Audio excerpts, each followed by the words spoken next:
Olá, seja bem-vindo ao canal. Essa é a 8ª aula referente à anatomia do tórax. Nessa aula nós falaremos de pleura e de cavidade pleural. Tem bastante gente pedindo, ou aqui no canal, ou às vezes até lá no direct, no Insta, os slides, porque eu acabei não disponibilizando as aulas da anatomia do tórax. Eu gravei até um pouco, depois eu tive que parar, fazer uma pausa, agora eu estou retomando. E assim, os slides eles não estão totalmente prontos, talvez tenha alguma mudança ainda, mas eu já vou disponibilizar na descrição aqui para que, né, eu sei que vocês gostam de ir acompanhando com os slides, então, de forma geral, coisa lá no último slide ou algo do tipo, mas pelo menos já dá para ir acompanhando algo. É uma aula bastante importante, uma aula um pouco densa, mas eu sei que vai fazer diferença aí na formação de vocês. Bem, a cavidade torácica, né, as duas cavidades laterais, tirando o mediastino que a gente já estudou, ela é revestida por uma serosa chamada de pleura.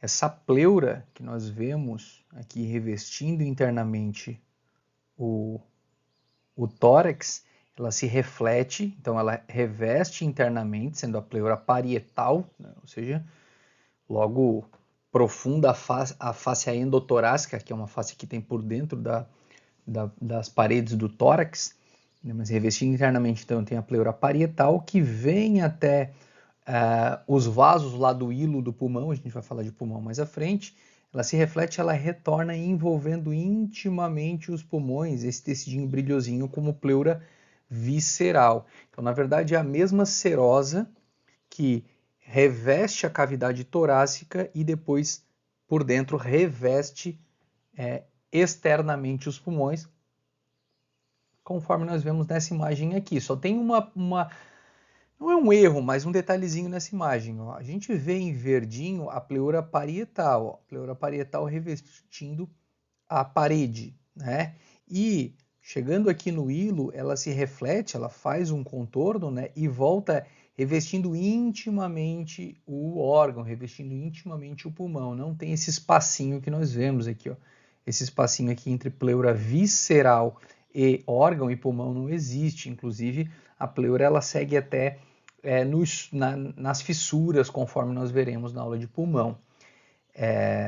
Bem, e a cavidade, o espaço virtual localizado entre a pleura parietal e a pleura visceral é o que nós chamamos de cavidade pleural, onde vai ter uma quantidade muito pequena de líquido chamado de líquido pleural. Como a pleura é uma serosa, consequentemente ela produz um líquido seroso, que é o líquido pleural. Ele vai servir para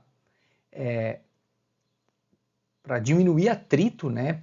Permitir o deslocamento, o deslizamento melhor de uma pleura sobre outra nos movimentos respiratórios.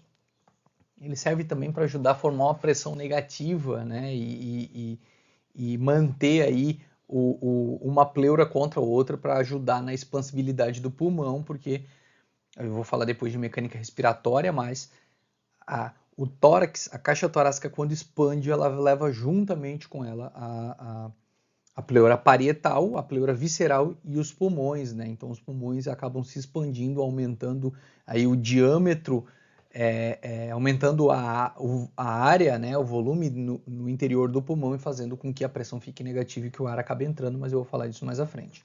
Mas vejam, ó, nessa imagem nós vemos aqui, essa imagem não é bem anatômica, tá? Que era para a gente ter uma incisura, né? Não temos, é uma imagem meio adaptada, mas mais para a gente explicar. A pleura parietal, ela possui 3 faces. Aqui nós vemos, então, a pleura parietal, a cavidade pleural, né, a pleura visceral, conforme eu já tinha mostrado anteriormente. Mas o que mais eu vejo? Ó, a pleura parietal ela possui 3 faces. Uma face que faz contato direto com as costelas, e aí nós vamos chamar de face costal. Uma face que faz contato com o músculo diafragma, então nós vamos chamar de face diafragmática.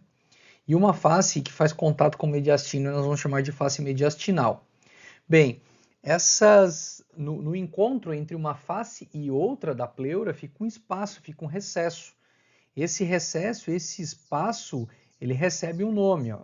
E nós temos ainda, antes de falar dos recessos, a cúpula pleural. A cúpula pleural é essa porção de pleura que ultrapassa a primeira costela e inclusive ultrapassa também a clavícula. Isso é importante porque A gente tem que saber que na base do pescoço, ou seja, acima da primeira costela, acima da clavícula, nós já temos pleura, nós já temos a cúpula pleural. Então, lesões, tá, na base do pescoço, tá, eu falo isso também da anatomia topográfica do pescoço, mas ó, lesões, seja por ferimento ou seja, por exemplo, por uma punção, né, um acesso venoso central, se for puncionar essa região, tentando pegar, por exemplo, a veia subclávia, a gente sempre tem que lembrar que nessa área existe também a cúpula pleural, e se eu lesar a pleura, eu posso fazer aqui um pneumotórax, posso fazer um hemotórax, se eu lesar algum vaso também, né? Ou um hemopneumotórax. Eu vou falar um pouquinho mais dessas condições, mas só para a gente lembrar que a cúpula pleural ela ultrapassa a altura da primeira costela e também da clavícula, chegando na base do pescoço. Bom, nós vemos aqui ó, o recesso costodiafragmático, ou conhecido como recesso costofrênico. Ele é o mais importante dos recessos, porque em posição ortostática, se eu tiver um acúmulo de líquido na cavidade pleural, né, por uma condição patológica, por exemplo, esse líquido ele acaba acumulando aqui nesse recesso costodiafragmático. Se eu estiver em ortostase, né, se eu estiver de pé, ou se eu estiver sentado assim, né, em decúbito, né, já muda, se eu estiver deitado já muda. Bom, e aqui nós vemos o recesso costo-mediastinal, tá? Que é o ponto de encontro aqui, né? O espaço entre a pleura, a face costal, né? Que aqui na frente também vai ter, porque foi cortado, né? Mas eu também teria costelas, então isso aqui tudo é face costal, e a face mediastinal, que é essa face mais medial. Bem, é importante a gente lembrar também, depois eu vou falar de inervação em outra aula, mas que a pleura parietal ela é altamente inervada, tá? E ela tem receptores para dor, ela tem nociceptores, então pleura parietal dói. Depois a gente vai ver na outra aula que a face costal, tá? Ela é inervada pelos nervos intercostais, enquanto que, e eu já tinha falado também dos nervos intercostais, né? Enquanto que a face mediastinal e grande parte da face diafragmática vai ser inervada pelo nervo frênico, ou seja, a sensibilidade dessa pleura. Já a pleura visceral, ela não possui receptores para dor, ela é insensível à dor. Bom, lembrando então, né, que eu estava falando aqui da cavidade, do acúmulo de fluido, ó, aqui temos um exemplo, né, de um derrame pleural. Se eu tiver um acúmulo de líquido na cavidade pleural, nós chamamos essa condição de derrame pleural. Esse líquido ele pode ser um líquido seroso, né, um líquido pobre em proteínas, um líquido muitas vezes, por exemplo, por um aumento de pressão hidrostática, né, um edema agudo de pulmão, enfim, eu posso formar esse acúmulo de líquido seroso, ou em processos mais infecciosos, eu posso ter e aí esse líquido seroso seria um transudato, né? Eu posso ter um exudato aqui, um líquido mais espesso, mais rico em proteínas, né? Mas essa diferenciação, enfim, é mais para critério diagnóstico. Importante a gente saber que o acúmulo de líquido nessa cavidade nós vamos chamar de derrame pleural. Se acumular sangue nessa região, tá, por uma lesão de um vaso, por exemplo, nós vamos chamar de hemotórax. Se eu tiver uma entrada de ar, porque assim, a pressão aqui, depois eu falo um pouquinho na outra aula, mas a pressão nessa região é uma pressão negativa. Ou seja, se eu tiver uma abertura, eu estou falando de cavidade pleural, tá? Eu não estou falando do interior dos pulmões. Se eu tiver uma abertura, tá? Uma perfuração da pleura, nesse exemplo aqui da pleura parietal, como a pressão nessa cavidade é negativa em relação à pressão atmosférica, ou seja, ela é menor do que a pressão atmosférica, o ar tende a entrar nessa cavidade, dependendo do caso, ele entra e até não consegue sair. E ele vai gerando uma pressão a ponto do pulmão ir diminuindo o pulmão e colapsando, conforme nós vemos aqui.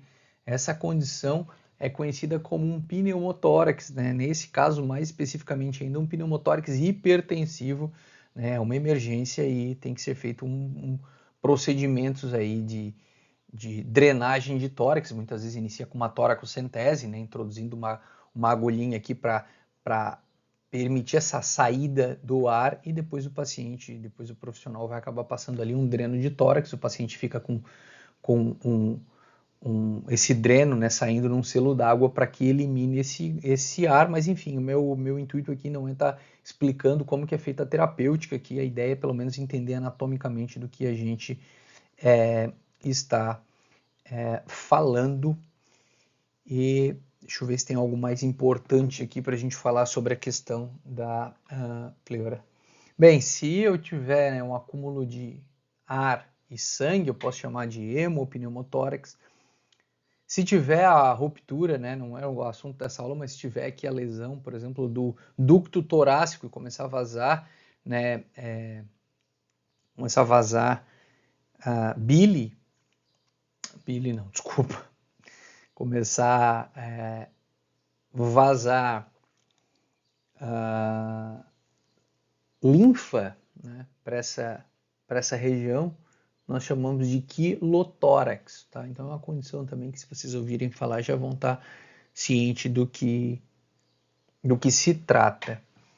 Em relação a informações, e aí depois, quando eu falar de mecânica respiratória, eu falo um pouquinho mais aí dessa pressão negativa para que vocês entendam um pouquinho melhor. Já vem, é uma aula que vem logo na sequência. Espero que tenham aproveitado a aula. Curtam, compartilhem, deixem uma mensagem, sempre me faz bem, às vezes ler uma mensagenzinha de vocês, dizendo que ajuda de alguma forma. Eu fico bem feliz, eu também sou acadêmico nesse momento, estou quase terminando o curso de medicina, estou no 11º semestre. Eu sei da luta diária de cada um de vocês aí, independente do curso que você faça, ou se já está formado e está vindo só revisar, né? Mas eu sei que não é fácil, como não é para mim também, né? Como é corrido, enfim. Então, o meu intuito aqui é tentar auxiliar de alguma forma, tentar ajudar, tentar simplificar a vida de vocês. Um grande abraço e até a próxima.